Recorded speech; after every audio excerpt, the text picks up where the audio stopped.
এবং 1/phi²-এর মান। এখন আমরা সূত্রের এই অংশে চলে আসব, যেখানে আমাদের এই অংশটার মান বের করার জন্য বলা হয়েছে যে phi⁴ মাইনাস 1/phi⁴ এর মান নির্ণয় করো। তাহলে আমরা এখানে কি করছি, ডিয়ার লার্নার, এখানে আমরা এই অংশটাকে স্কোয়ারে আমরা কনভার্ট করলাম, phi² ইন্টু হোল স্কোয়ার, এবং এই অংশটাকেও আমরা স্কোয়ারে কনভার্ট করলাম 1/phi² ইন্টু হোল স্কোয়ার।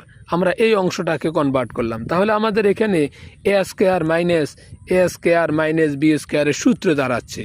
তো আমাদের এখানে যেহেতু a² মাইনাস b² সূত্র দাঁড়ায়, তাহলে a² মাইনাস b² এর সূত্র কি?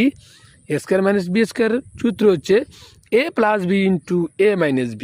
যেহেতু আমাদের a হচ্ছে phi², b হচ্ছে 1/phi², তাহলে এর আলোকে a plus b into a minus b। তাহলে আমরা এখানে a plus b into a minus b এর সূত্রটা আমরা দেখতে পাই। এখন দেখুন, আমাদের এখানে যে phi² মানটা রয়েছে, এখানে কিন্তু আমাদের phi² একটা মান রয়েছে।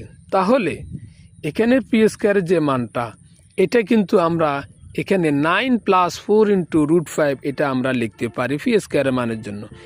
এরপরে এখানে যে আমাদের প্লাসটা রয়েছে, এই প্লাসটা আমরা এখানে লিখেছি।